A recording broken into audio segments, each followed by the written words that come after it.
Ahí, hola, sí. Buenas noches, bienvenidos. Clase de Zohar, Parashat Ki Tisa.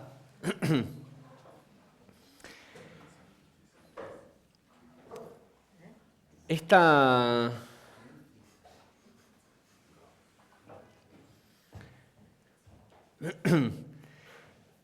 la porción de esta semana es una porción que está sumamente cargada energéticamente. Y es de las parashot que son arquetípicas al comportamiento humano. Y en sentidos en los que normalmente no estamos al tanto. Porque de estos arquetipos, nuestros ancestros en nuestros árboles genealógicos han hecho tanta otra cosa para sumar arriba de esto que es como que no se sienten, pero en la gran mayoría de los casos, no sé cómo se dice, the underlying cause. La causa subyacente debajo de muchos de los problemas que repetimos generación tras generación, padres, hijos, nietos, provienen originalmente de lo que sucede en esta porción. Y después está disfrazado del tiempo y el espacio en el que a esa familia le toca vivir, pero tanto la causa como el remedio está en esta parashá. Tanto la causa de mucho del caos que vemos en el mundo, que vemos al menos en la vida de las personas individualmente,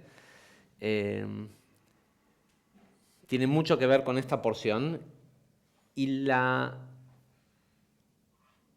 solución, el remedio, también está en esta porción.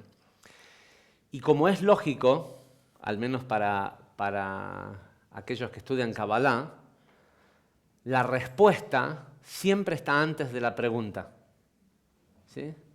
La base del entendimiento de la Kabbalah es que para cuando surge una incógnita, un deseo, una enfermedad, es porque la cura ya está disponible. La porción de la semana comienza con, y de esto debe el nombre, comienza con un censo. ¿Dónde estaba al principio? Dice, y Hashem habló con Moshe diciéndole, cuando censes a los israelitas, para establecer su número, cada uno deberá de entregar una contribución de medio shekel. Cuando censes, eso que es lo que quiere decir kitizá, cuando cuentes. Y si bien yo sé que lo mencionamos todos los años, a pesar de que hoy voy a hablar de un tema distinto, pero es fundamental mencionar esto todos los años, porque tiene que ver directamente con el remedio y también con mucho del caos que atravesamos en nuestras vidas. El Zohar, en el comienzo de la... no tengo... ¿Cómo es la clave de internet acá? Esta máquina es nueva.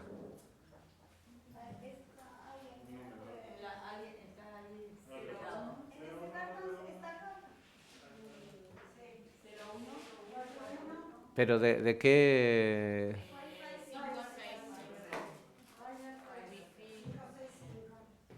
Gracias. 0, 14, 18, 8, 6, 6, 0, 75, a ver si es cierto.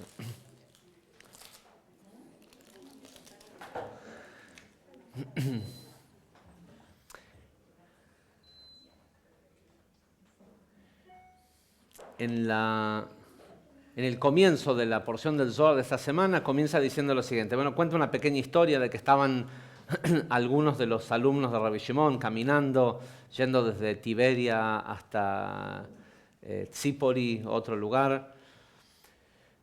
Se encuentran con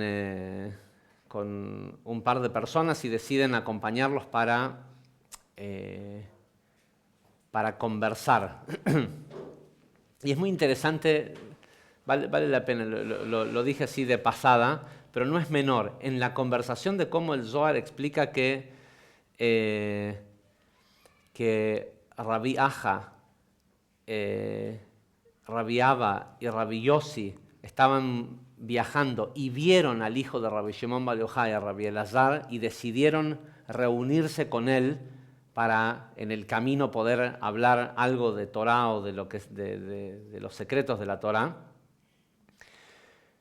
Uno le dice, cuando lo ven, uno le dice a los otros, debemos de apresurarnos para unirnos a la Shejinah. Entonces los otros esperaron para reunirse.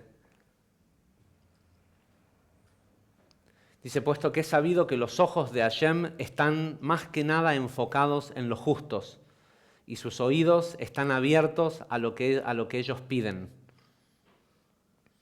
Pero este concepto de el juntarse con los otros para hablar de Torah, pero que lo mencionan diciendo, unámonos a la Shejinah. Y no es menor respecto a todo el resto de lo que vamos a leer, porque dice que una vez que se juntaron, empezaron a hablar. Y uno le dice a otro, mira que he sabido, tal como ya fue establecido en otro lugar, que la bendición celestial no puede asentarse sobre algo que ha sido contado. ¿Sí? Contado, numerado, ¿sí? Algo que se le puso números, ¿sí? Este es 1, este es 2, este es 3. Una vez que algo ha sido numerado, dice, he sabido que no hay bendición celestial que pueda asentarse sobre ello.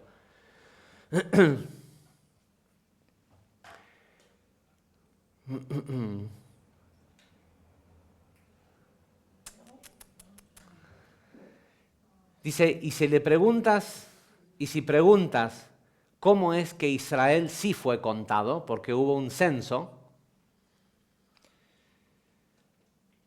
dice, sabemos que la forma en cómo fueron contados es que se pidió una redención por cada uno de ellos. Y por ende, no solo que no recibieron ningún mal por haber sido contados, sino que fueron incluso bendecidos adicionalmente por su redención.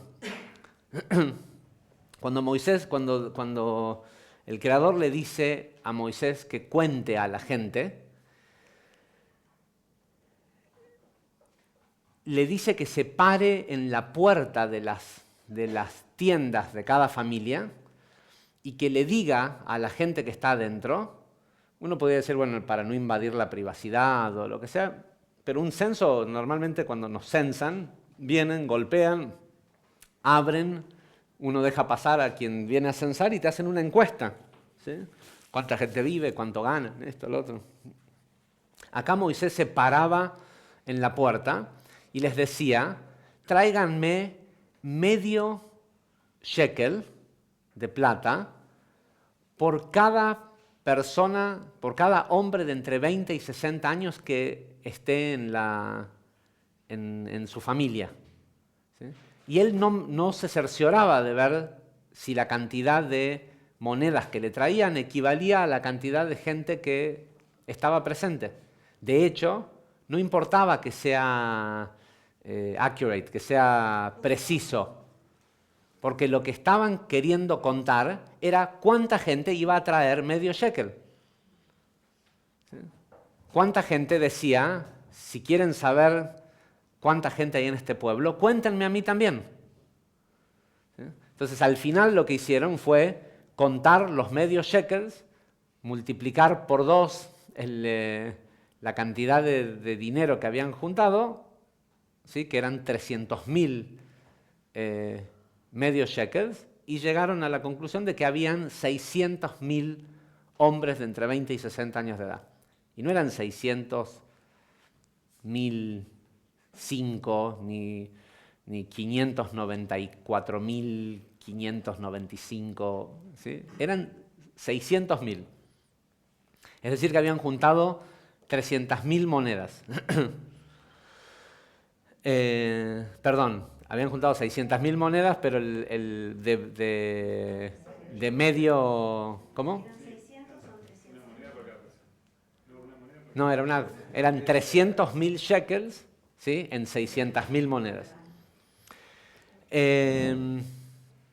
Con lo cual no se contó la gente, sino que el proceso de contar se contó monedas, y cuando se contaban monedas se contaba aquellos que habían querido ser redimidos. ¿Sí? Que fueran todos.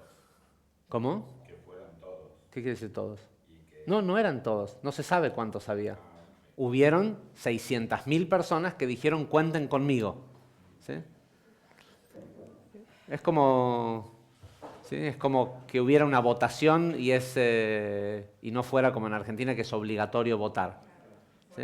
El que quiere ser parte de las decisiones del pueblo tiene que contarse a sí mismo, pero para eso tiene que mostrar que el pueblo puede contar con él también, ¿no? Pero más allá de eso, que es lo que explicamos siempre,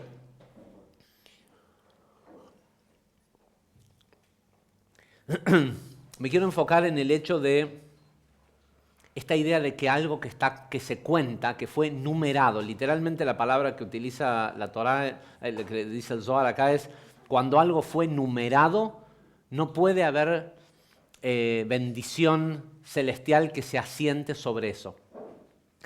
Y por otro lado, si bien acá no lo menciona justo en este párrafo, siempre que se habla de la Shejinah, de esta presencia divina y demás, se habla del concepto de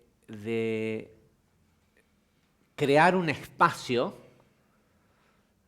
que no es necesariamente físico, crear un espacio para que la Shejinah pueda reposar sobre la persona, sobre el negocio, sobre... ¿sí? Cuando se acostumbra, o por lo menos el Zohar acostumbra a decir que cuando por ejemplo, una empresa, un negocio tiene bendición, es porque la Shejinah vive se asienta sobre el concepto de la Shejinah bíblicamente en el judaísmo, es lo que en el catolicismo se conoce como el Espíritu Santo. ¿Sí? Es el aspecto femenino de Dios religiosamente, pero cabalísticamente, lo que realmente significa, entendemos que es el mundo físico. La Shejinah, el aspecto femenino del nombre Yud-Kei Vav-Kei, es la manifestación física de este mundo. Ahora, entonces, ¿cómo puede ser que la Shejinah se asienta o no se asienta sobre algo? Y en realidad la respuesta es muy simple. Es lo mismo que, porque esta idea de que se asienta y demás es una idea religiosa, ¿no? De que, por ejemplo, se acostumbra a decir en el judaísmo que una familia en donde el esposo y la esposa se pelean, la Shejinah no se asienta en esa casa, y por eso suele haber problemas económicos, sobre todo cuando hay falta de respeto entre el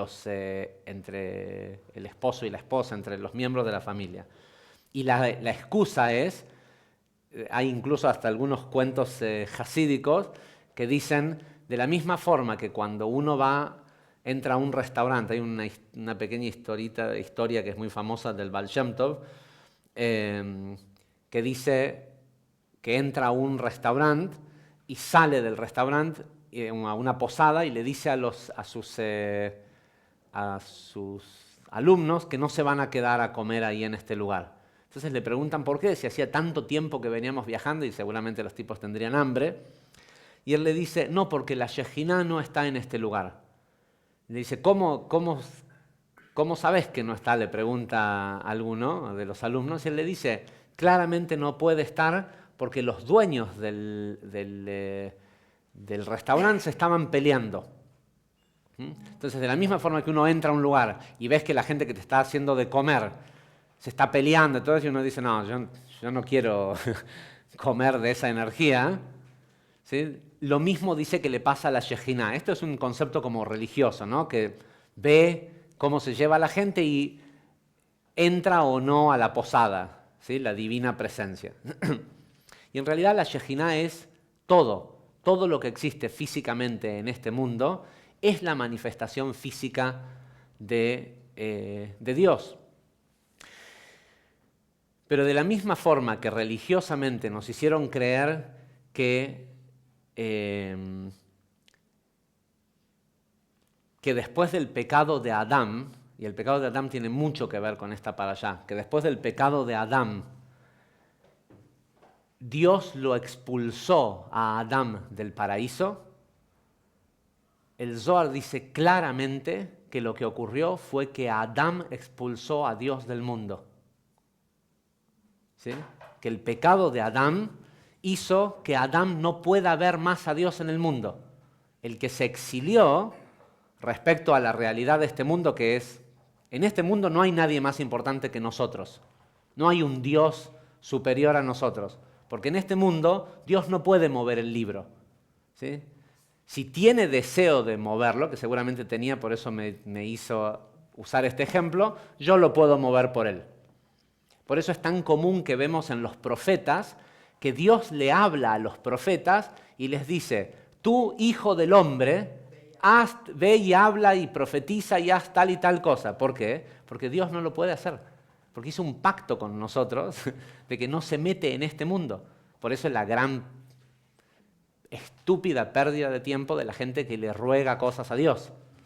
¿Sí? Y le pide a Dios y por eso cada vez le piden menos a Dios, porque como Dios no contesta, pero no quieren dejar de creer en Dios, piden las cosas que saben que ellos mismos pueden conseguir, ¿sí? Para no decepcionarse de que Dios nunca contesta.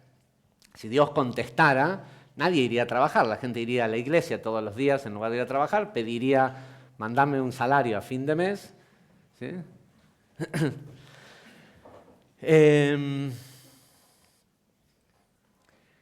Y yo sé que repito mucho esto, pero esto no quiere decir que no hay un poder superior, que no hay una energía y una inteligencia que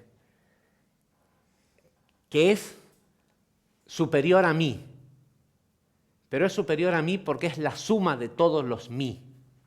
¿Sí? Por eso es que es superior. Pero sin mí como parte de eso, está en carencia. Cada uno de nosotros, cada cosa que existe, hacemos a Dios en la tierra, en este mundo. Sin embargo, hay gente que no vive en la vida como si fueran dioses, y hay niveles, ¿sí? Si todos asumiéramos la capacidad divina que tenemos, generaríamos el mundo que queremos. Hoy, lamentablemente, generamos el mundo que podemos. Y eso que podemos es la capacidad divina que tenemos filtrada por toda la programación que tenemos de los últimos 3.500 años de exiliados, ¿sí? De gente que exilió a la divinidad del mundo y dijo, nosotros podemos, vamos a construir una torre en Babel y vamos a hacer esto y vamos a hacer... Y por algo siempre les falló el intento, siempre hubieron civilizaciones de luz y de conocimiento que conocían el secreto del uno y de la unidad. Nabucodonosor no hizo construir la torre de Babel porque pensaba que iba a poder llegar al cielo e iba a destronar a Dios. ¿Sí? Era una estupidez pensar que que se podía construir una estructura hecha por el hombre lo suficientemente alta para llegar a un supuesto lugar en donde estaba Dios. Pero lo usó como excusa para hacer que durante 15 años todo el pueblo de Babilonia construyera una misma cosa juntos. Y eso fue tan poderoso que Dios tuvo que confundir, o el sistema tuvo que confundir las lenguas, porque el propósito que tenía Nabucodonosor, que tenía el conocimiento de los nombres divinos, era cambiar las leyes de... Él sabía con cierta cantidad, con cierta manipulación de ciertos nombres y con absoluta unidad entre la gente, la promesa política que les hizo él como rey fue: ustedes construyanme esta torre, que yo les voy a dar un mundo en donde van a poder hacer lo que sea que quieran sin que les haga mal. Lo que sea que el cuerpo les pida, ¿sí?, el exceso que quieran, el placer que quieran tener, sin que tenga ningún tipo de consecuencia. Y al principio era como impensable que eso podía funcionar, pero de golpe cuando empezaron a construir la torre, el Zohar cuenta que se empezó a desfasar el sistema, porque había absoluta unidad del único pueblo que estaba vivo en el mundo, y aunque era con un propósito egoísta, contrario al propósito de la creación, el hecho de que todos estaban haciendo lo mismo juntos, iban a triunfar. ¿Sí? Y se iba a tener que destruir después eventualmente todo este mundo y tener que volver a hacer... Este hubiera sido uno más de los mundos del caos y se tuviera que haber hecho un mundo nuevo. Dice... ¿Por qué deberíamos de pensar que sobre el pueblo de Israel le hubiera tenido que caer una plaga, dice el Zohar, solo porque habían sido contados? Y la respuesta que da Rabbi Elazar es porque la bendición nunca puede asentarse sobre algo que ha sido numerado. Y al no poder asentarse, la bendición se escapa. ¿Sí? Los otros días termino y después les cuento lo de los otros días. Dice, y cuando esto sucede, cuando la bendición se retira, el otro lado tiene derecho a... El otro lado se refiere a la clipá, tiene derecho a sentarse sobre eso que quedó vacío y hacerle el mal, y lastimarlo. Por eso es que Moshe pidió una redención, cada quien pagó por ser redimido, bla, bla, bla, y tal como ya ha sido discutido. La vez pasada hablaba con un amigo, que la verdad que es una persona que es sumamente espiritual, y estábamos almorzando y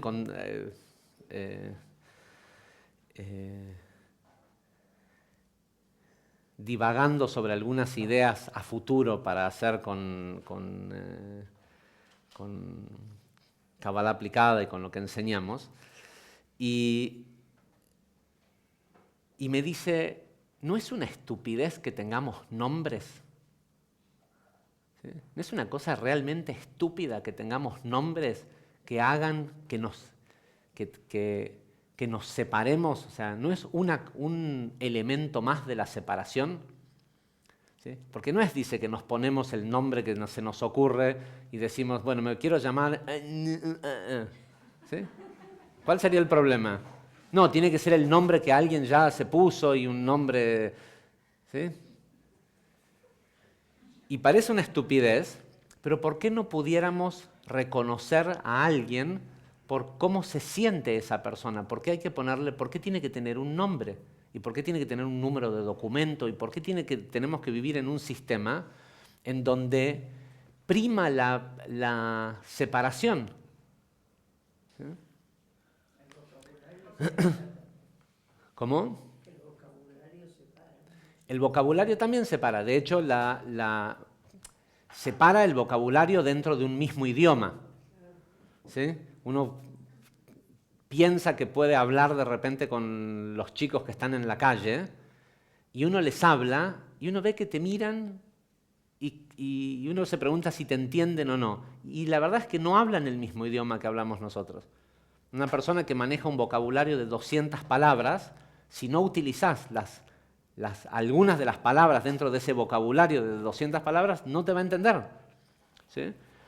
Ni hablar el hecho de que hay distintos idiomas que tuvo que ver con esto de esta separación original. Ahora, más allá de que hay una carencia que tenemos todos por el hecho de contar, ¿sí? Por la necesidad de contar. La necesidad de fijarte cuánta plata tenés en el banco. ¿Sí? La necesidad de sacar cálculos de si te va a alcanzar o no.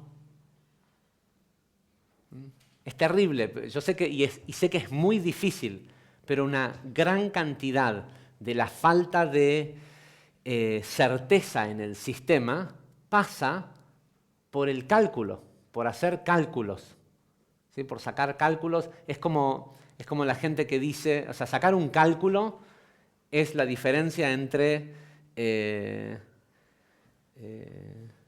ir a un lugar porque sabes cómo llegar o poner Waze.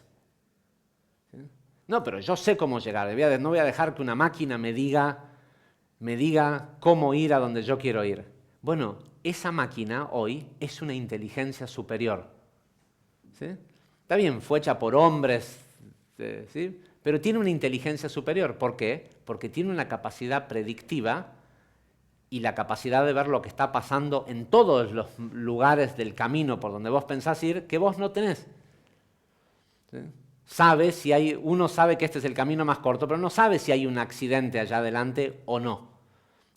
Acá casi no funciona Waze como se supone que tiene que funcionar, pero cuando uno viaja a Israel, que es el lugar en donde se inventó Waze y donde primero se implementó, la gente lo lleva todo el tiempo prendido y le pide a Waze que le diga cómo ir a todos los lugares que sabe cómo ir. La razón por la cual se usa tanto Waze es porque tiene, ¿cómo se dice? Features.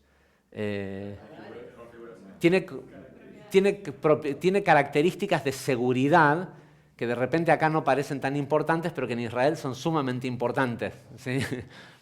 No es lo mismo llegar por el camino más corto a un lugar que llegar y que el camino más corto sea por un campamento de ISIS o de Hezbollah. ¿Sí? No es lo mismo.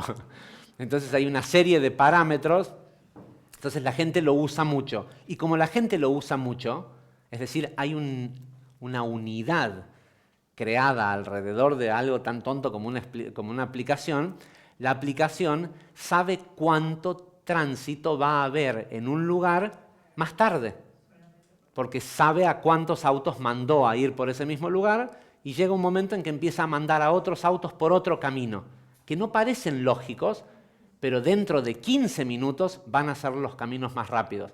Ahora no lo son, pero en 15 minutos sí. ¿Sí? Esto, y perdón por usar un ejemplo tecnológico, esta es la diferencia entre pensar que podés sacar un cálculo de cómo te va a ir económicamente a estar conectado con abundancia. Abundancia es el Waze del dinero.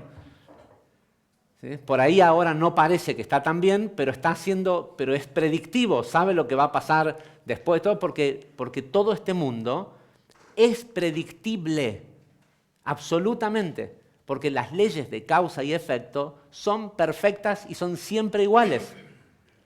Entonces, cuando la persona está haciendo ciertas cosas, está sintiendo ciertas cosas y está diciendo ciertas cosas, algo le va a ocurrir dentro de 15 días, un año, el tiempo que sea, que son producto de lo que está haciendo ahora. ¿Sí? Y no hay ningún contador que pueda sacar una cuenta sobre eso. No hay PhD en economía ni en matemática que sepa cuáles son las causas y efectos que vos estás creando para tu vida para el año que viene. Entonces, con esto, con esto, vamos a la parte más jugosa de nuestra parashá, que es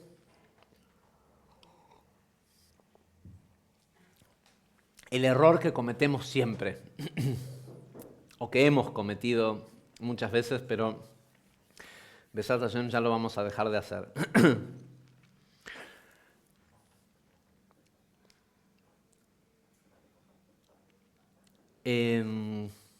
Hay un ensayo de Ravashdak que habla acerca del bambú, ¿sí?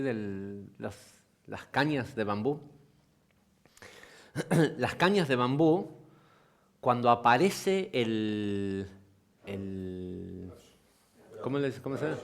Brote, ¿sí? El bambú shoot, ¿sí? Sale un piquito así, ¿sí? Y uno dice, oh, salió un bambú. De hecho, uno puede comprar los bulbitos así. ¿Sí? Salió un bambú. Y de golpe no crece. No hablo de las cañas, hablo del bambú oriental. No crece. Y no crece 1 año, 2 años, 3 años. No sé cuál es el número de años. ¿Cuánto es? 7 años. Pero por una cantidad de tiempo no crece. Entonces uno puede decir, ¿sabes qué? Me vendieron un bambú fallado, si uno no conoce el sistema. Y va y lo corta o lo saca o lo tira. Si lo dejas hasta ese 7º año, nunca más en tu vida te vas a poder deshacer del bambú.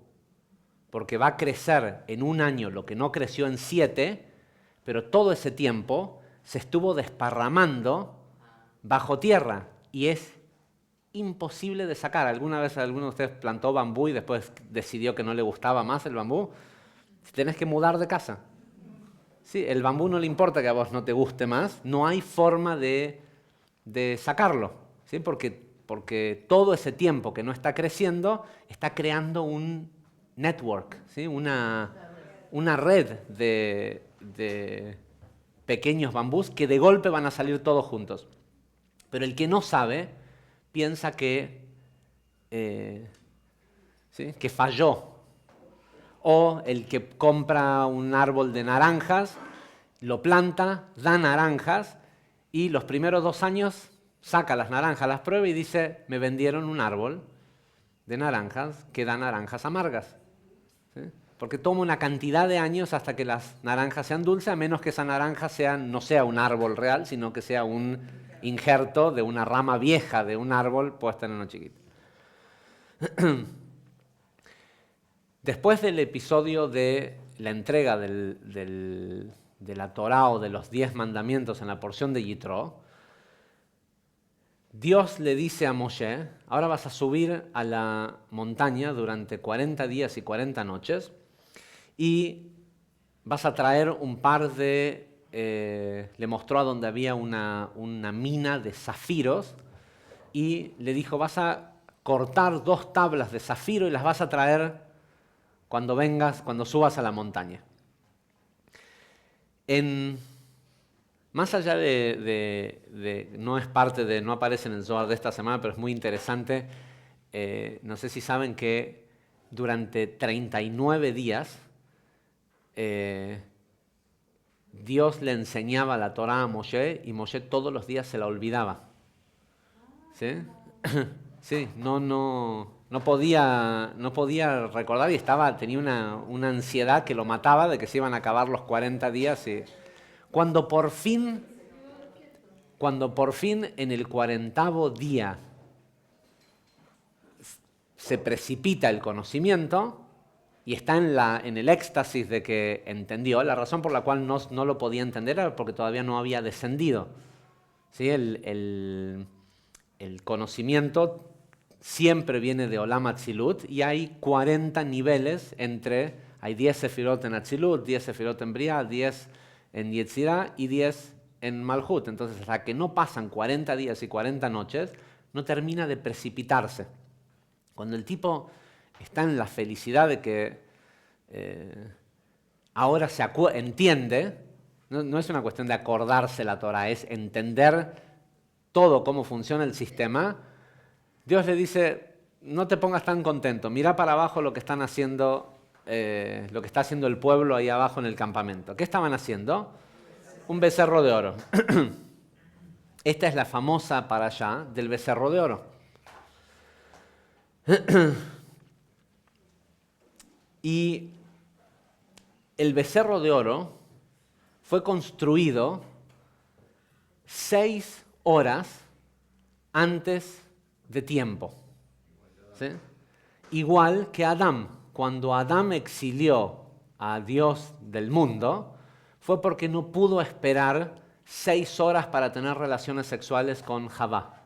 Y lo que hizo, en realidad fue Javá la que lo hizo primero, pero ambos tuvieron relaciones sexuales con la serpiente antes de que pasaran estas 6 horas. Y estas 6 horas se convirtieron arquetípicamente en el momento en el que la gente se da por vencido y corta el árbol de naranja 6 horas antes de que empiece a dar las naranjas dulces. ¿Sí? Corta el bambú 6 días, 6 años, lo que sea, antes de cuando es el momento que tiene que ocurrir. Pero es más cercano a 6 horas que a años. ¿Por qué pasa esto?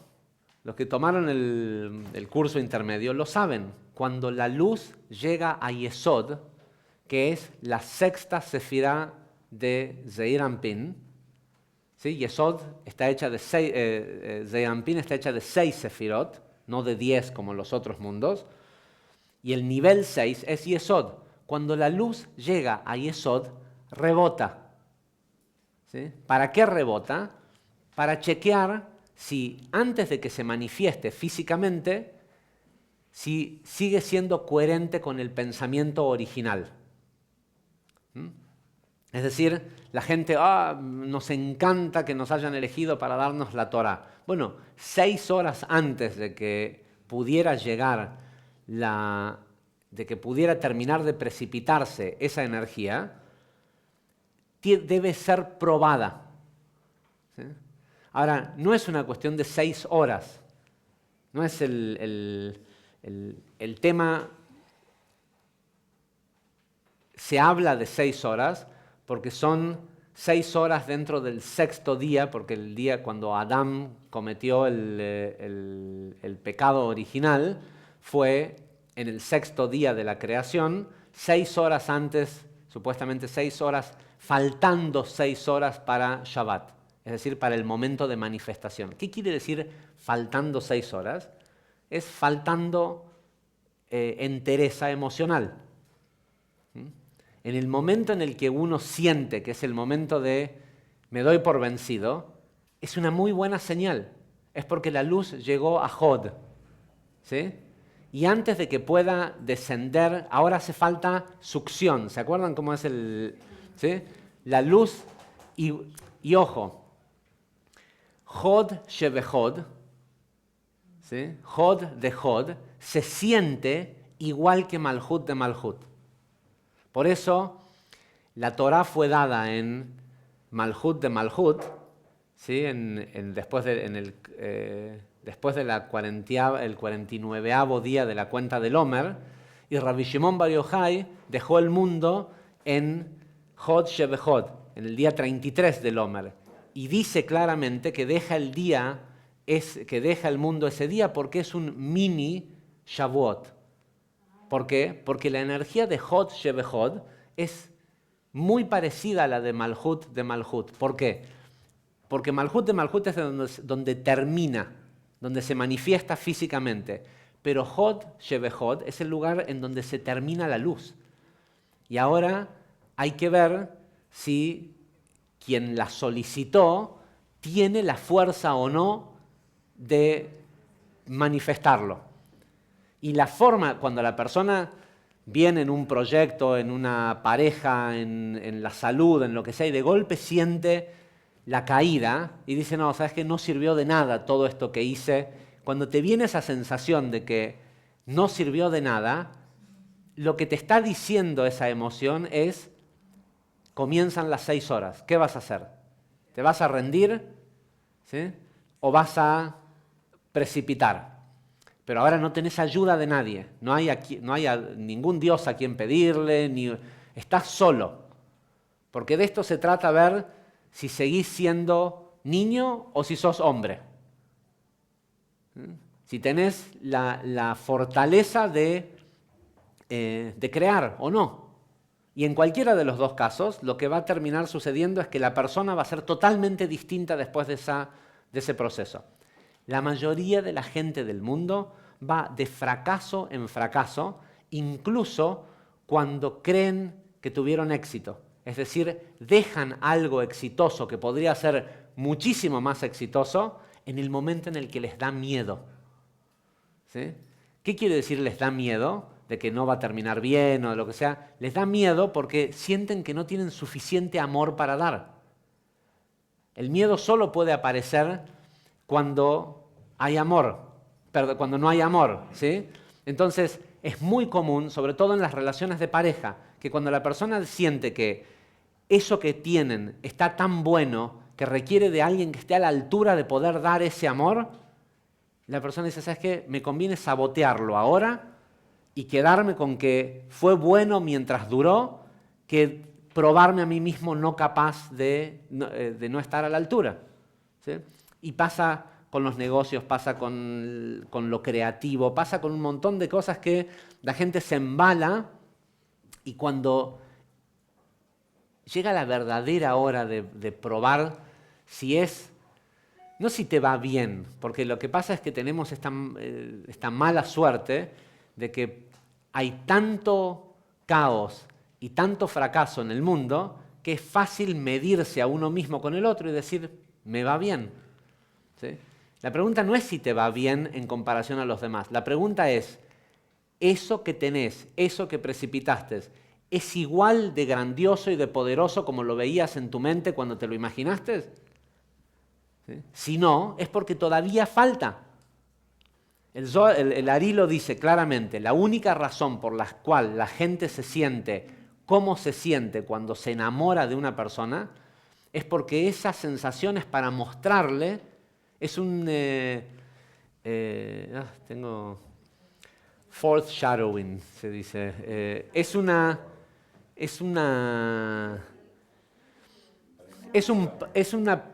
pantallazo. Es como te muestran un pantallazo de cómo puede ser cuando te lo ganes. ¿Sí? Si al principio se sentía esa cosa extraordinaria de amor puro y todo esto y después se va acabando, no es que se va acabando. Al principio te lo muestran para que sepas por qué estás trabajando. ¿Sí? Mira, para lo que estás trabajando es para esto, pero no creas que esto que ahí está naturalmente. ¿Sí? Esto es lo que vas a tener cuando estés a la altura emocionalmente de tenerlo.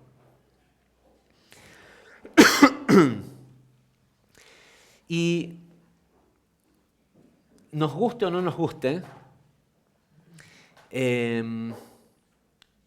el principal trabajo espiritual que tenemos que hacer cuando se trata de limpiar las programaciones, el no abandonar. ¿Sí? Hay que saber cuándo abandonar, ¿sí? Pero no abandonar por miedo. Hay que saber, ¿se entiende cuál es la diferencia? O sea, hay gente que la única razón por la cual vino al mundo es para divorciarse de alguien. Sí, y primero necesitan enamorarse, casarse, formar una familia, pero el tikkun era divorciarse, porque es algo que no lo hicieron 5 vidas pasadas y todas las veces, y alguna vez lo tiene que hacer. ¿Sí? Entonces, no estoy hablando de que terminar con algo sea algo malo. Estoy hablando de el no llegar al punto en donde se manifieste físicamente como lo vistes en tu mente. ¿Sí? Porque si lo pudiste ver en tu mente de una cierta forma, es posible. Pero no es posible para nadie más que no seas vos. ¿Sí? Sos la única persona en el mundo que puede revelar ese pedazo de Atzilut que viste.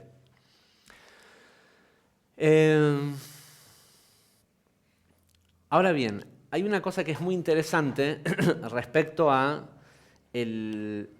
episodio del becerro de oro, que tiene que ver con quienes fabricaron el becerro de oro.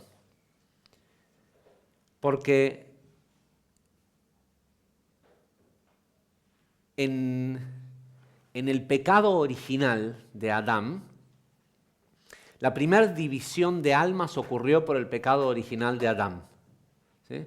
Hubieron 3 tipos de almas que se dividieron en el momento en el que Adán tuvo relaciones con Lamed Lamed, ¿sí? con la parte femenina de la serpiente. Hubo una parte de la conciencia de Adán que lo instigó a cruzarse con la serpiente. Hubo una cantidad, que es la mayor cantidad del cuerpo de Adán. El cuerpo de Adán era un gran alma, ¿sí? Que con el pecado original se partió en muchos pedazos. De esos pedazos hay una parte que eran la parte del alma que instigó a que Adán pecara. La mayor parte del cuerpo, it went along, ¿sí? Se dejó llevar y dijo, a ver cómo se siente, ¿sí? Vamos a ver cómo es esto que parece que nos están diciendo, que Dios no quiere conocer, y a ver, ¿no será cierto lo que dice la serpiente? Vamos a probar, vamos a ver.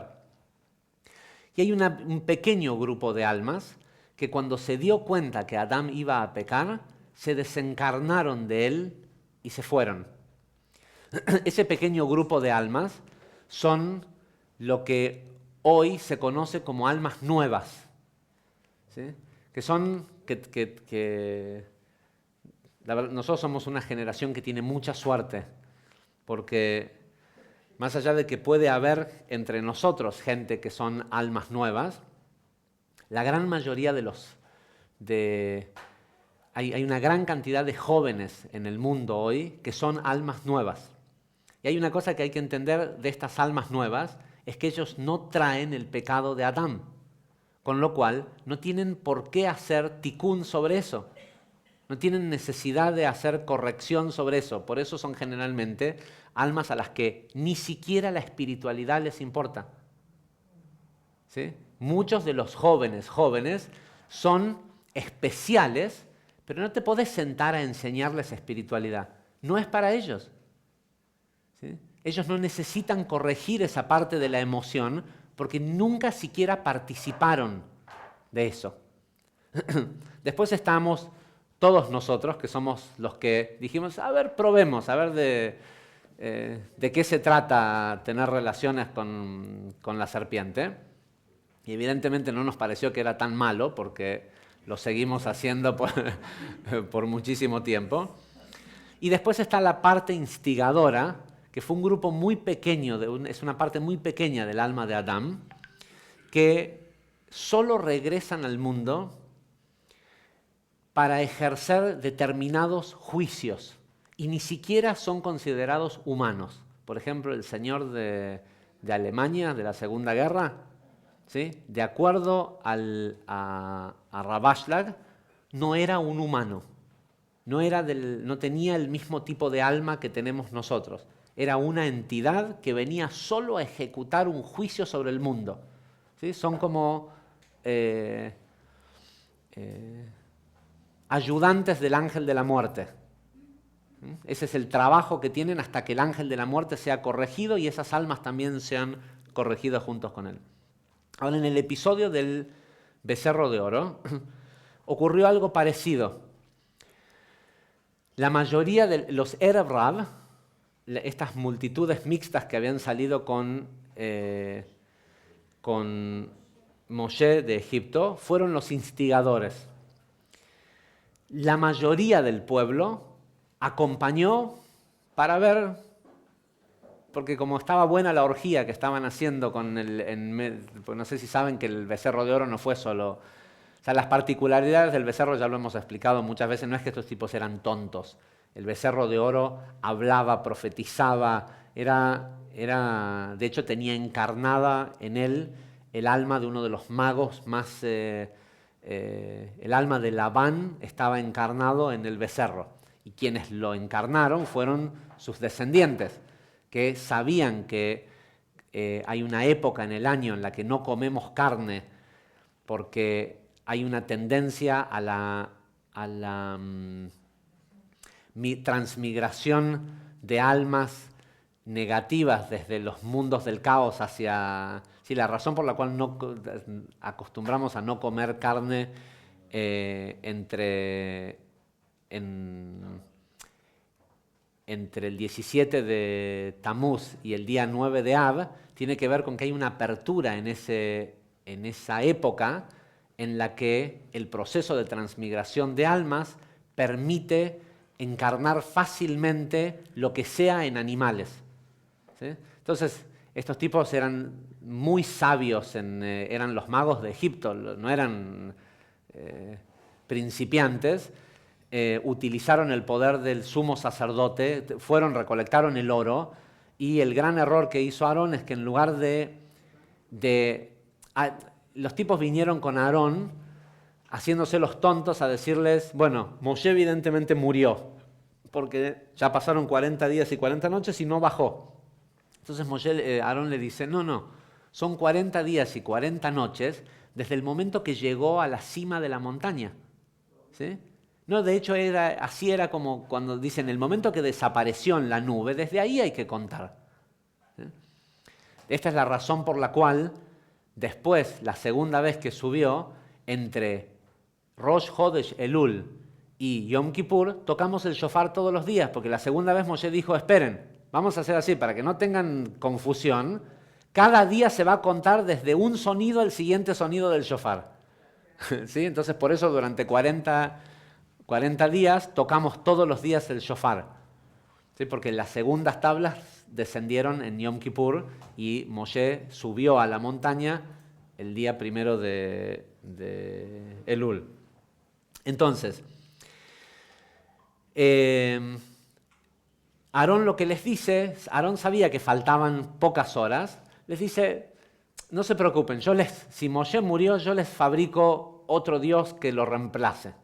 Ustedes vayan y junten oro, traigan mucho oro. Y pensaron que iban a tardar muchísimo tiempo en traer oro, porque tardó muchísimo tiempo en que la gente donara el dinero que hacía falta para construir el Mishkan. ¿Sí? En la porción de Trumá hace un par de semanas, les dijeron, bueno, Dios dijo que hay que fabricar este aparato, hay que juntar plata, oro, lino y esto, y la gente no aparecía con la donación. ¿Sí? Entonces dijeron, bueno, este también es una de las correcciones primordiales. Le ofreces a una persona gastar dinero para la clipá, para algo que le va a hacer mal a largo plazo, pero lo va a hacer sentir bien físicamente ahora, y está más que dispuesto. ¿Sí? Ahora le decís, ¿qué tal si gastás de tu dinero para construir algo que va a ser para los demás? Por todas las generaciones. ¿Pero va a tener mi nombre en algún lado? No, va a tener el nombre de las 12 tribus, pero va a tener el nombre de Dios. Pero es mi dinero y Dios se lleva el crédito. ¿Sí? Entonces, como también es obvio, cuando los Erev Rav le ofrecieron a la gente que iban a traer ¿sí? Inmediatamente la gente dio el dinero. Excepto por la tribu de Leví y las mujeres. Una gran parte de la corrección del pecado original de Adán, al menos en la parte de alma que le corresponde a las mujeres, fue corregido en el episodio del becerro de oro. Por eso es que nosotros hoy hacemos todos la celebración de Rosh Hodesh, pero de acuerdo a la Torá, Rosh Hodesh es para las mujeres y para los levitas. O sea, es una festividad que de hecho no deberían ni trabajar ni hacer nada, porque es como si fuera un día feriado, pero es una festividad 12 veces al año que le corresponde solo a los que no participaron en el becerro de oro. Ahora, esos igual son solo detalles.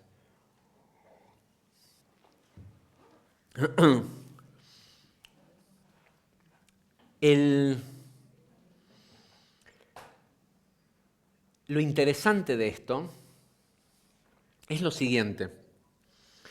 El Ari está explicando acerca de los Erev Rav y dice, para poder entender el incidente del becerro de oro y de las multitudes mixtas, hay que saber un par de cosas.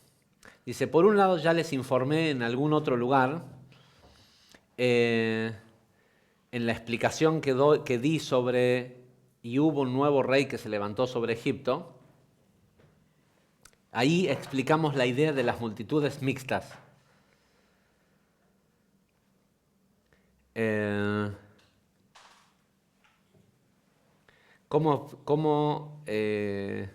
dónde derivaba el origen del alma de estas personas y principalmente que provenían de Da'at de Zeir Anpin, es decir, que eran la parte impura y la polución, dice acá, del alma de Moshe, la cual derivaba de la mentalidad de Abba. Moshe venía de su alma era el alma más grande que había descendido en el mundo hasta ese momento. ¿Sí? De hecho, el Zohar dice de que solo cuando se revele finalmente Mesías va a haber alguien que tenga un nivel de alma mayor al de Moshe, que va a ser el de Yehidá, el quinto nivel del alma. Y después viene toda una explicación, porque uno tiene que preguntarse, ¿por qué si Dios le dijo a Moshe que saque al pueblo de Israel de Egipto, por qué él sacó al pueblo de Israel más los Erev Rav? Y entre medio de estos Erev Rav, por supuesto, habían magos que eran enormes. ¿Sí? ¿Por qué habían magos que eran enormes? ¿Por qué la estatura de ellos era tal? Porque eran de la misma estatura que Moshe. Porque el trabajo que Moshe necesitaba hacer por el mundo o por el pueblo de Israel no se podía hacer en un cuerpo en donde estuviera encarnada toda el alma, lo puro y lo impuro.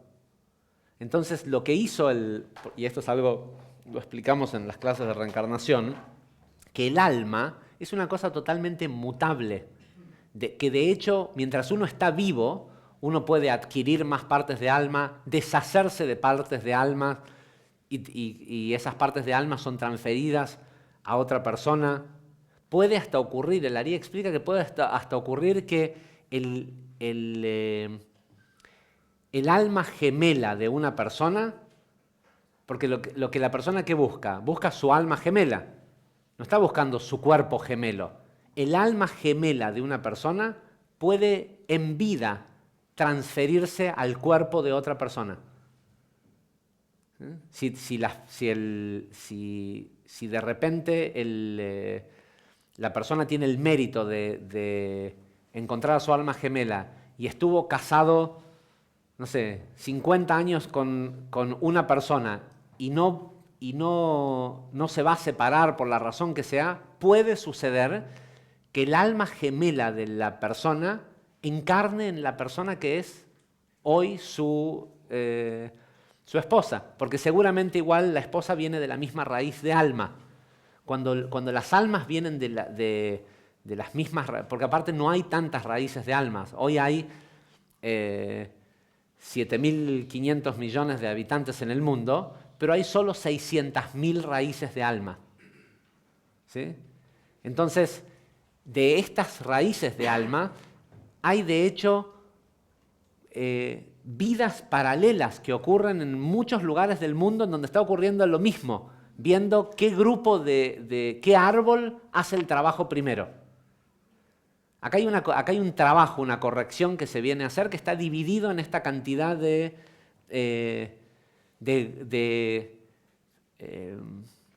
probetas de prueba, llamadas familias.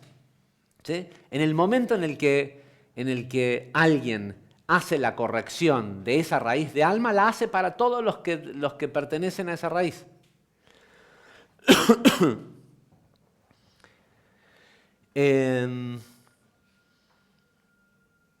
Ahora, ¿por qué Moshe se los llevó con él? Porque no los podía dejar atrás, porque Moshe entendía cómo funciona el alma de una persona. ¿Sí? Ahora, algo de lo que a lo mejor no estamos tan al tanto es de que muchas veces, si se acuerdan la explicación que dimos acerca del mandamiento que dice que soy un Dios que le hago el bien a los que me aman hasta 2000 generaciones y castigo la iniquidad, visito la iniquidad del Padre hasta la tercera y cuarta generación. Y la explicación de eso es este tema de no solo de la transmigración de almas, sino el traspaso de tikkun de una persona a otra, de alguien que nunca hizo nada, el tipo pero como igual se está yendo para allá a estrellarse, le van y le ponen todo lo que estaría bueno que se estrelle allá junto con el tipo. Y a otros, porque están yendo por un mejor camino, les quitan... ¿Qué? Les quitan el Waze. Sí, le quitan obstáculos, cosas, lo que sea, para que el tipo tenga un camino mejor y se la ponen a otro. Y uno dice, pero eso es totalmente injusto. No, no es injusto. No es injusto porque estamos todos haciendo un mismo trabajo. ¿Sí? Ahora, lo que es importante entender es que esa gente que tiene tus partes más odiosas no pueden estar lejos. ¿Sí? Entonces, si son tu hermano, tu hermana, tu papá, tu mamá, lo lógico es que estén cerca, porque es un tikkun que uno con el que eventualmente tiene que lidiar, porque es tu tikkun, no es no es de otro. Moshe tenía que lidiar con los Erev Rav, porque era lo que había dentro de ellos, era de él, no era gente mala a la que con la que le tocaba lidiar.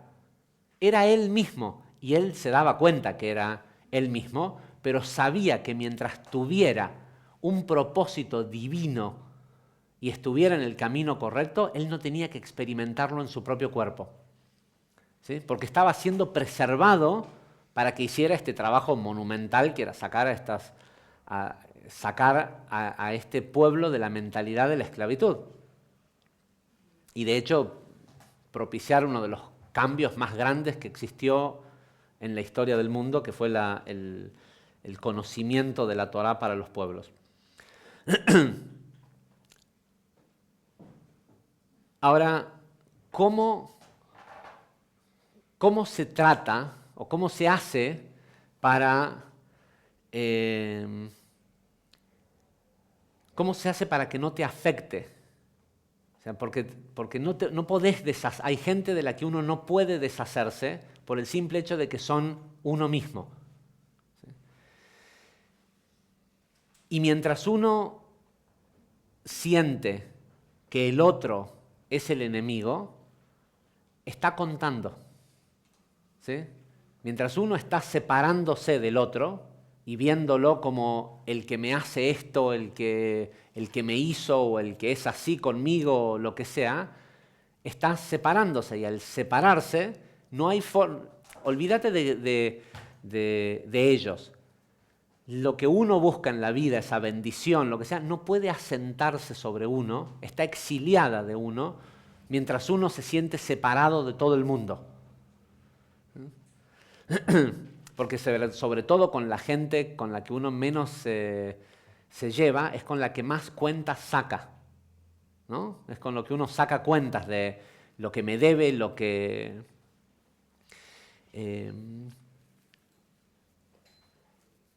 y por supuesto, es la gente que más nos enferma. ¿Sí? ¿Por qué nos enferma?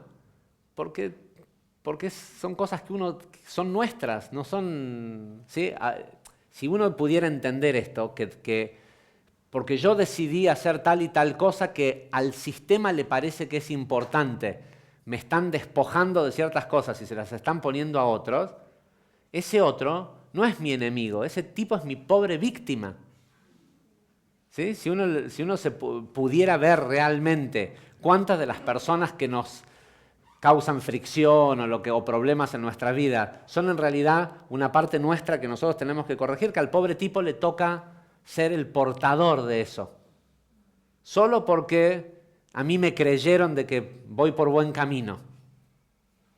Y la verdad es que mientras la persona no se cae de ese buen camino, no lo va a tener que hacer él al tikkun. Está claramente explicado en el Arid de que hay muchas de las cosas que hemos hecho en vidas pasadas que le tocan a otras personas tener que corregirlas porque el sistema nos elige y de hecho mucho del sufrimiento que hay en el mundo es responsabilidad de Israel. Cada vez que una persona se eleva al nivel de alma de Israel, hay un montón de residuo que a veces no está terminado, que es preferible que lo experimenten gente que solo viene a experimentar dolor. Hay gente que viene al mundo solo a experimentar dolor. El tipo va, se construye una choza al lado de un río en Córdoba. ¿Sí? Entonces el primer año se entera de que crece el río y le lleva a la choza. ¿Qué hace después? Construye una choza en el mismo lugar y uno dice, ¿cómo puede ser si yo paso por ahí todas las semanas y veo que el viento le vuela las chapas sí, el tipo no es que es el dueño del terreno, ¿no? Uno dice, ¿por qué no construye, por qué no usurpa otro pedacito de tierra al lado de la alameda para que los árboles le protejan el coso? Y el tipo no, el tipo va y se vuelve a poner en el mismo lugar y el viento le vuelve a llevar la choza. Hay gente, aunque nosotros no lo podamos entender, que solo vino a experimentar sufrimiento en beneficio de otros.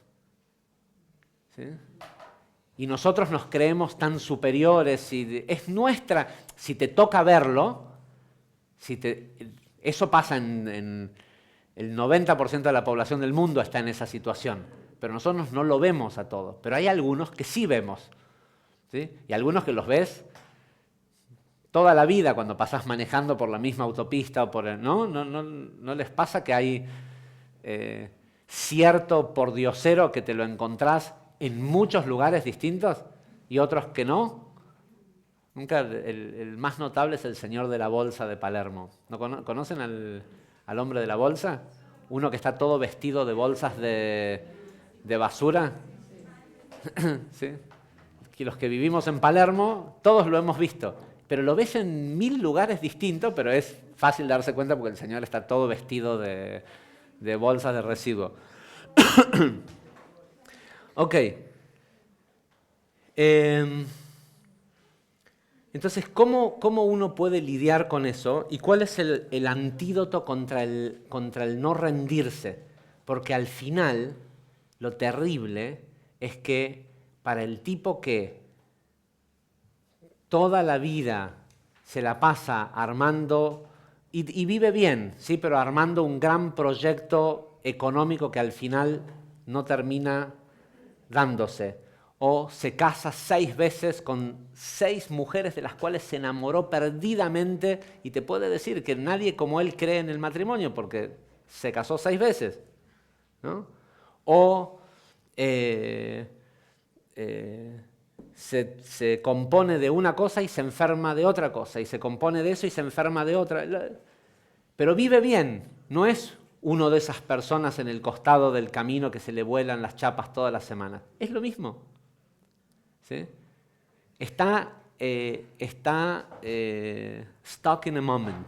¿Sí? Está detenido en un momento en el tiempo, que es el momento de, faltan 6 horas para el éxito, yo no estoy listo para el éxito. ¿Sí? Yo no sé si puedo tolerar el éxito. Entonces, ¿qué hago? Sabotaje. ¿Sí? De golpe, me gusta más otro señor o otra señora que sí, total, ya tengo el ejercicio del casamiento, no es tan grave. Y ¿sabes qué? Me va bien en este negocio, pero mejor, y no necesariamente porque la persona sea un Aries, ¿no? Porque a lo mejor son ciclos de 20 años, no de como el de la choza que le pasa una vez por mes o una vez por invierno. Pero en definitiva la pregunta es, antes de rendirte, ¿llegaste al punto en que se vea y sea físicamente en este mundo como lo viste en tu mente la primera vez? De hecho, una de las cosas en las que fallamos es en no volver a la primera vez. Una cosa, el Ravashdak dice que un árbol muere cuando se desconecta de la semilla, no cuando alguien viene y lo corta. No sé si alguna vez han tratado de matar un árbol. ¿Sí? Te crece un árbol justo. No es fácil. ¿Sí? Y le haces el hueco y le pones veneno y esto. Yo he visto en campos de gente amiga en Santiago del Estero que con dinamita sacan los quebrachos y vuelven a crecer. Queda un pedacito así de raíz y 2 años más tarde ahí otra vez está el mismo árbol. No es tan fácil matar un árbol. Sin embargo, hay árboles que de un día para el otro se secan.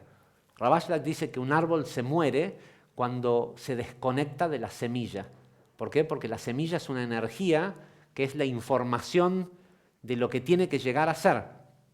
¿Sí? Y una vez que cumple el propósito, ya está. Ahora la pregunta es, nuestros árboles, los que plantamos, nuestros negocios, hijos, familias, salud, ¿crecen a su máximo potencial o empezamos a tratar de cortarlos? ¿Sí? Cuando todavía, porque no estamos listos para ese nivel de éxito.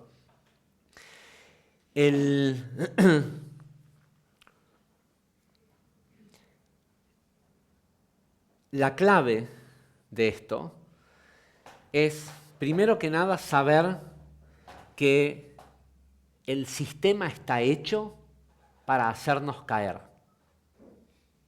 Y esto es algo que es tan importante entender. El sistema está hecho para hacernos caer. El Zohar dice claramente que fue culpa de Dios de que el pueblo de Israel hiciera el becerro de oro. ¿Sí? De que estaba planeado, de que no tenían opción, de que sí o sí lo iban a hacer. De que cuando el primero de los Erev Rav dijera, murió Moshe, todo lo que había pasado con Adán y todo el deseo de ir, todo iba a venir para que caigan. Casi dice que no había chance de que no fallaran. ¿Por qué? Porque la prueba no estaba en caer, la prueba estaba en cómo se iban a levantar. ¿Sí? La prueba no está en caer o no caer, la prueba está en cómo uno se levanta. Todos, respecto al becerro de oro, el Zohar dice claramente que cuando fallamos de esa forma, o sea, tenemos estos tipos venían de ser inmortales, hacía no 10 años atrás, acababan de haber visto cómo los cuerpos se regeneraban, se volvían sanos, jóvenes otra vez, y no pudieron esperar 6 horas. ¿Por qué? Porque cuando la persona de ese lugar de altura cae, muchas veces, ahora ya es un poco tarde, pero hay toda una sección del Zohar de esta semana que habla sobre esto. Caen porque la prueba no está en ver si pueden mantenerse en pie. La prueba está en ver si se pueden, en cómo se levantan. Y de hecho, de lo que se trataba el becerro de oro, era de que recibieran la Torá, finalmente, físicamente la Torá, sin el sentirse que eran superiores a los otros pueblos. ¿Sí? Dice que si Moshe hubiera bajado con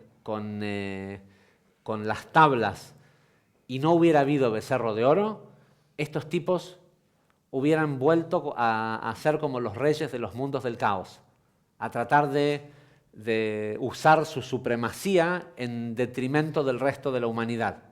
¿Sí? Porque tenés a Dios de tu lado, sos inmortal, salgamos a conquistar el mundo entero, ¿o no? ¿Sí? Si ya salimos de esclavos, ya que estamos, recuperemos el tiempo perdido, ¿no? 200 años siendo esclavos cuando somos el pueblo elegido. No, bueno, vamos por todo.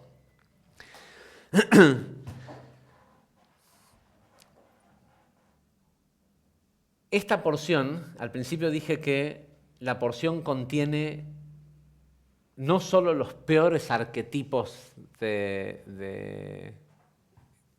puede tener, las peores fallas que puede tener un ser humano, sino que también contiene el antídoto, ¿sí? El primer antídoto es el no contar. Aunque parezca mentira, el primer antídoto es no contar. Cuando vos no sabés cuándo es la fecha en la que tiene que darse el éxito y confías en que lo que te toca hacer es caminar el camino, ¿sí? Cuando esa es la premisa del cómo y el por qué uno hace, no sabes cuándo faltan 6 horas. No tenés forma de saber, ¿no? Ahora, si te pones el deadline, ¿sí? ¿Cómo se dice? La fecha límite, y estás viendo que no llegás, mucha gente, no sé si escucharon alguna vez hablar del síndrome del... se llama Dawkins Syndrome. Cuando en realidad acá no sé si pasa, o el síndrome del puerto o algo por el estilo, del puerto, cuando mandan soldados en la naval en Estados Unidos, la gente que se anota para estar en la naval los meten en un barco y hacen campañas de 6 meses. Siempre son campañas de al menos 6 meses que no están en su casa. Y están 6 meses viviendo adentro de, algunos en un barco que está fuera del agua, pero otros 6 meses adentro de un submarino, ¿sí? En un lugar totalmente cerrado, con las mismas personas. Imagínense la situación, no es simple vivir 6 meses sin nunca ver el sol, sin nunca ver otra cosa que no sea el interior de un submarino, por grande que sea. Y hay algunos puertos importantes en donde normalmente estos barcos entran de vuelta a tierra, ¿sí? Generalmente en el Pacífico. Cuando los barcos se acercan a la costa, salen de la costa pequeñas embarcaciones con psicólogos, ¿sí? Porque una vez que desde el barco se puede ver el lugar de amarre del barco, muchos de los soldados tienen breakdowns, ¿cómo se dice? Crisis emocionales y colapsan. No les pasa durante 6 meses. Y si les dicen se alargó la campaña y van a estar 6 meses más, tampoco les pasa nunca pero es algo que es sistemático. Nunca les pasa mientras están en los 6 meses. Pero una vez que ven el final, no pueden soportar el que hay que cuando un barco llega a un puerto, hay que esperar el turno de amarre, ¿sí? Es así, no podés amarrar cuando vos querés, ¿sí? Son puertos, muchos son... Entonces, hasta que entran al canal, viene el prefecto, se sube, los lleva, porque no es generalmente siempre el mismo que maneja el barco el que lo puede amarrar y todo eso, los tipos se vuelven locos. Sí, claro, también en el momento que aterriza el avión y se puede desabrochar el cinturón, la gente está desesperada, necesita salir del avión. ¿Sí? Le pasa, se ve, ¿sí? Sobre todo si viajas en aerolíneas donde viajan argentinos o israelíes.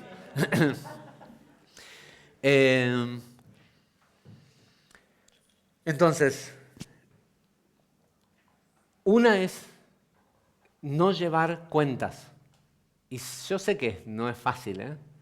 Yo sé que no es fácil, pero requiere de confiar. ¿Sí? Requiere de confiar.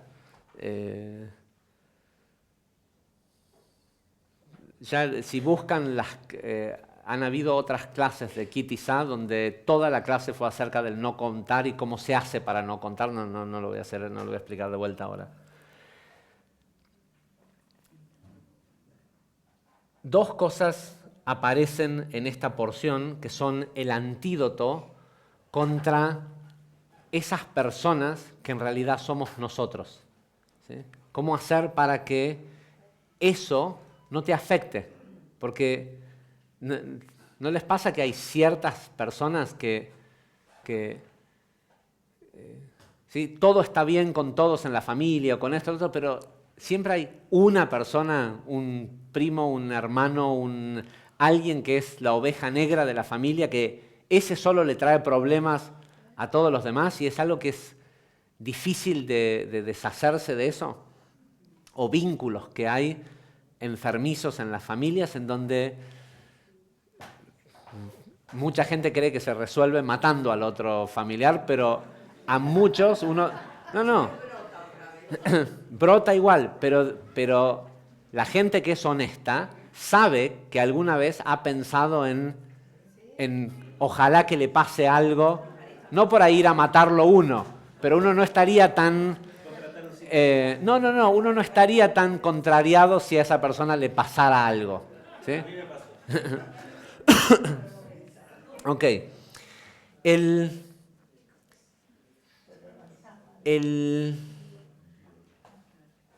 antídoto es algo que le pide Moshe al final de esta porción. Le dice, en realidad lo que el Zohar dice que Moshe estaba haciendo era negociando una revelación mayor a la que ya había ocurrido con el nombre Yud-Kei Vav-Kei. ¿Sí? El sistema fue de a poco, según la madurez de la gente, revelándole niveles de conexión con lo divino. ¿Sí? Al principio con el nombre Kel Shaddai, eventualmente con el nombre Ehyeh, luego con el nombre Yud-Kei Vav-Kei. Y ahora lo que Moshe le dice al Creador, le dice, no alcanza. ¿Sí? Estos atributos, o sea, no todo el mundo, y es algo que, seamos honestos, es algo que nos pasa, yo sé que muchos, mi labor como maestro de Kabbalah es fomentar la unificación del nombre Yud-Kei Vav-Kei. ¿Sí? El propósito del por qué uno debe de hacer lo que sea que hace es para la unificación de los mundos. Pero no es fácil. ¿Sí? Porque eso requiere de crear y a veces no nos sale y yo tengo que hacer de cuenta como que sí nos sale y empujar a llevarlos hacia ese lugar. Pero la verdad es que no es tan fácil. ¿Sí? Precipitar las cosas que uno ve y manifestarlas, ¿sí? Por la razón que sea, por miedos, por falta de aparente falta de recursos o lo que sea. Entonces Moshe le dice, ¿sabes qué? Dios no alcanza, al sistema. No, esta gente les enseñás a crear, solo a crear, y te crean un becerro. ¿Sí?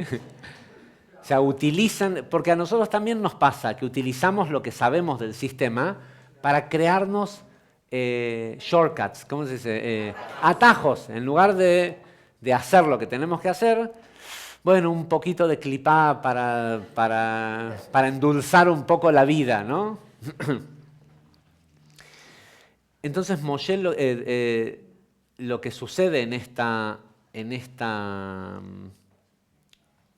porción es la revelación de los 13 atributos de la misericordia.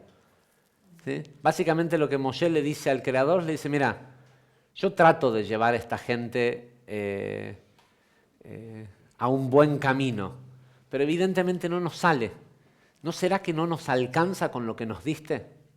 ¿Sí? Que con lo que está revelado no alcanza. De hecho, lo que siguió haciendo después Rabbi Shimon Bar Yochai, lo que hizo el Ari, lo que hizo Rabash, que es lo mismo. Seguir insistiendo en que se revele más conocimiento para desplazar las fuerzas del mal. Y lo que hace el Creador en esta porción, que es una de las secciones tradicionalmente sumamente importantes. Hay dos cosas que son sumamente importantes de esta porción, que es antes del becerro de oro, y eso debería de haber sido suficiente herramienta, aparece los Ketoret Asamim, el encendido de inciensos. Hay 11 inciensos que la mayoría de los comentaristas están de acuerdo en que en realidad eran drogas, ¿sí?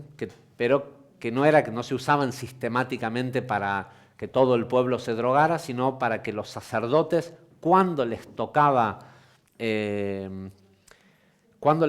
oficiar, llegaran a un cierto nivel de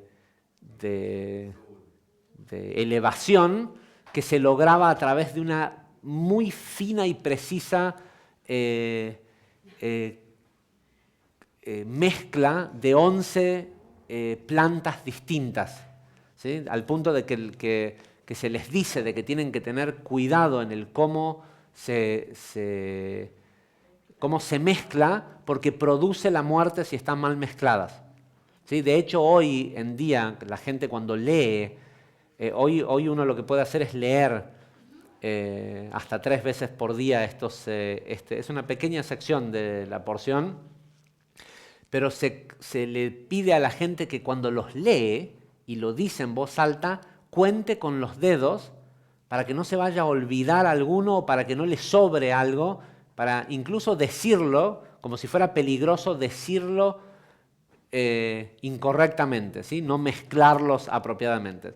Pero estos Ketoret Asamim, según lo que explica el Zohar, cuando quemaban estos inciensos, disipaba cualquier tipo de juicio. No había juicio que pudiera prevalecer cuando el sacerdote quemaba los inciensos. Y de hecho, por ejemplo, una cosa que ocurre hoy, hasta el día de hoy todavía en Israel, es que cuando suenan las sirenas de las alertas por ataques de misiles y demás, mucha gente, sobre todo los de origen sefaradí o la gente más cercana al conocimiento de la Kabbalah, inmediatamente comienzan a recitar estos inciensos, ¿sí? Porque el solo incluso pronunciarlos tiene este poder de disipar negatividad. Pero lo que aparece después es aún más poderoso, que son los 13 atributos de la misericordia. Ahora, estos son llamados 13 atributos de misericordia como que se salvaron. Cuando uno lo lee acá, parece como que en lugar de que Dios mate a todo el pueblo de Israel por haber hecho el becerro de oro y genere una nueva civilización desde los hijos de Moisés, que en realidad no sucedió así porque Moisés no quiso prestarse la idea de Dios fue, mirá lo que hicieron, mejor sería matarlos a todos, así está escrito en la Biblia, ¿eh? Mejor sería dejar que todos mueran y generar un nuevo pueblo desde la semilla de Moshe, ¿sí? Igual hubiéramos sido nosotros, porque las almas son todas, pero esta gente tenía el problema de que estaba tan implantado en ellos la esclavitud de Egipto y lo que se hacía en Egipto que era muy difícil sacarlos. Cuando Moisés se rehúsa, en este pedido de indulto, por decirlo de alguna forma, lo que le pide es que revele estos atributos. Estos atributos no es algo que ocurre desde Dios hacia nosotros. Estos atributos es la revelación de 13 midot. Por eso son llamados 13 midot. Son 13 emociones que tienen el poder de cancelar cualquier juicio, no importa lo que hayas hecho.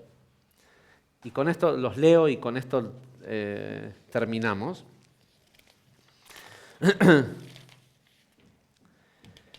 ¿Dónde están?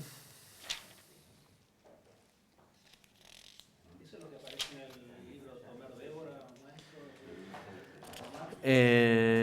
Sí, parte de Tomer Débora es la explicación de de los 13 atributos. Ok. Dice así.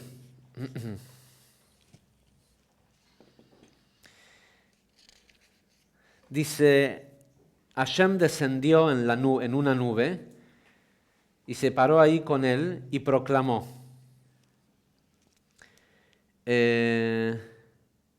Hashem, Hashem, Kel, Dios misericordioso, Rahum, piadoso, indulgente, tolerante, abundante en bondad, verdad, cierto, como de verdad, no certeza, cierto, de que dice la verdad, preservador de benevolencia por miles de generaciones, perdonador de iniquidades, de transgresiones e indultador de cualquier falta. Esto es una traducción, en hebreo cada uno es solo una palabra. Hay solo dos que son tipo frase, pero si no es muy difícil de traducirlo. Son Kel, Rahum, Behanun, Erech, Apaim, Berav Chesed, Beemet, Notzer Chesed, La Alafim, Nosea Abom Bafesha, Bejatá, Benaké.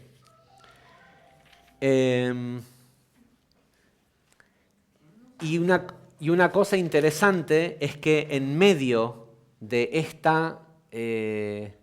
estos atributos,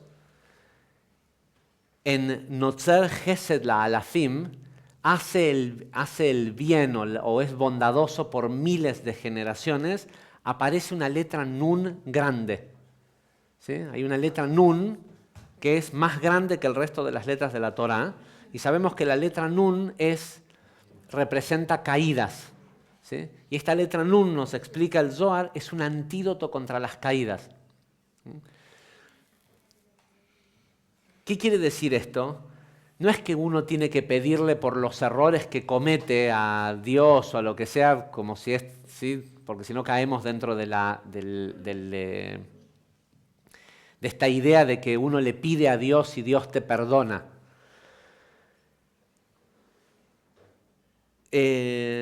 Justo estamos hablando de este tema en casa porque Fernanda está tomando una capacitación sobre el tema.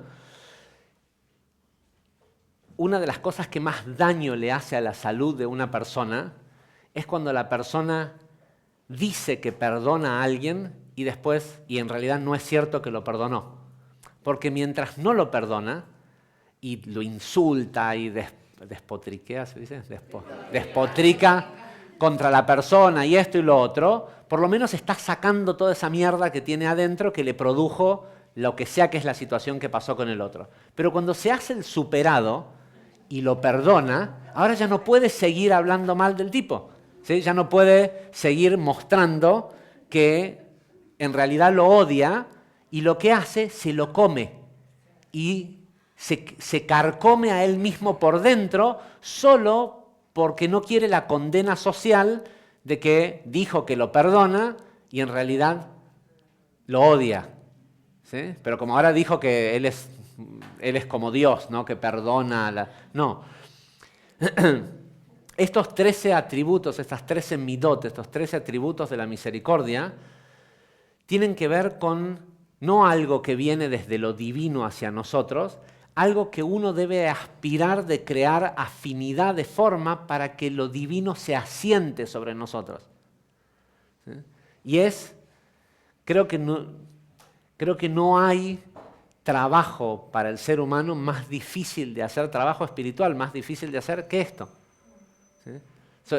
Sobre todo el último, el octavo y el 13º atributo son los dos más difíciles de que un ser humano pueda hacer, y el Ari dice claramente que cualquier ser humano que puede hacer el octavo y el 13º atributo está por encima de la naturaleza. ¿Sí? Puede generar el milagro que sea que quiera generar en su vida, porque está por encima de la influencia de lo natural. Y son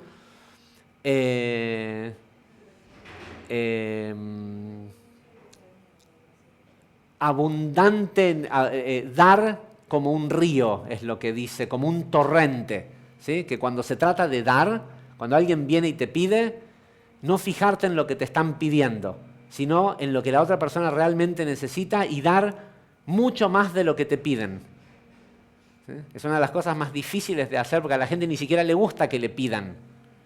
¿Sí? Pero es el fijarse mucho más allá, o sea que cuando tenés la oportunidad de dar mucho más de lo que es lógico.